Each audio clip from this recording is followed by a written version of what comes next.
But today I'm going to convince you why it's a dangerous decision because of the risk on your life and the risk of the lives of the people that share the road with you. Okay, using your cell phone while driving is a bad decision because it's a deadly decision.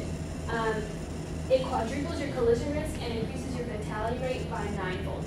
So it's a huge amount of risk that you're putting on yourself when you drive with your cell phone. Dr. Dong Chong-Seol, when writing for the Journal of American College Health, he had conducted an experiment and he noticed his results. When a driver used a cell phone while driving, the risk of collision was between 3 and 6.5 times higher than when the phone was not used. This increased risk was comparable to that of driving with a blood alcohol level above the legal limit.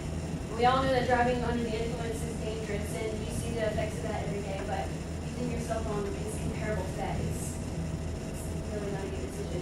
Also, the medical news today, they talked about their experiment where they had 100 students drive a driving simulator, like video game car things that you see at Chuck E. Cheese or whatever, and had them hold conversations like they would with a passenger or somebody on the cell phone.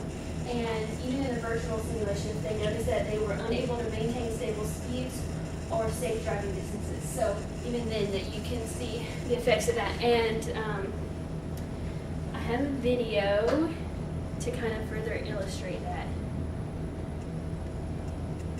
Maybe.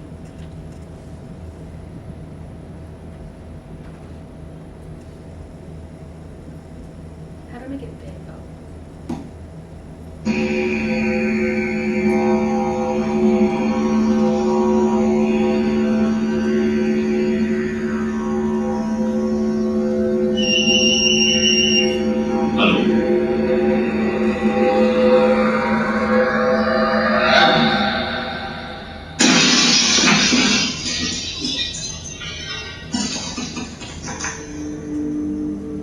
So even when,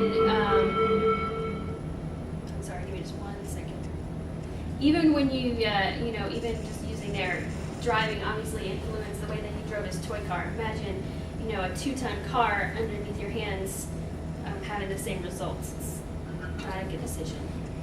Okay, and a lot of us think, when we're sending a quick text message or something like that, we're not hurting anyone. It's just one quick little glance, but that's so far from true.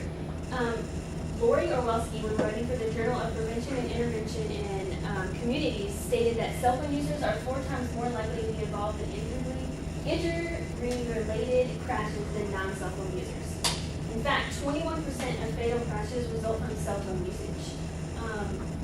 Even, motor vehicle crashes are actually the leading cause for people in our age group, ages 19 to 24. So adding cell phone usage on top of it being the leading cause of death in our age group makes us particularly vulnerable for injury or disability and this kind of thing here.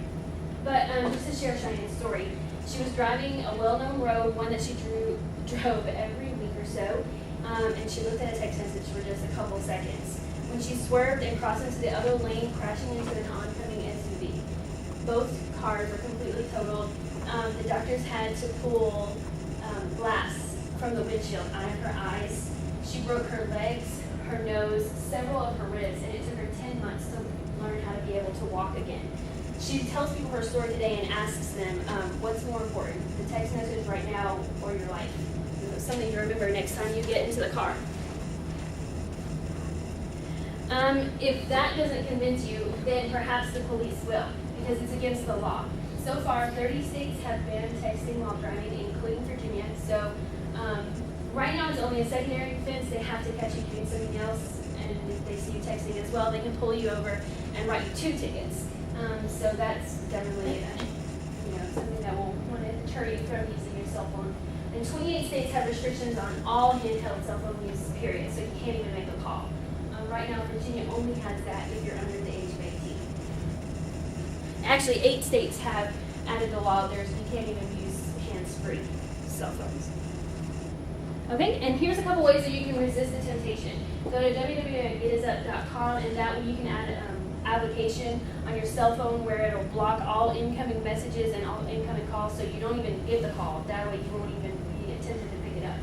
You can hide your cell phone away from yourself, put it in your glove box, your purse, or lock it in your trunk. Actually, several people have mentioned Or you can just make it a habit to turn it off before you even buckle your seatbelt. Make it a regular thing that you do every time you get in the car, just so you can save yourself there.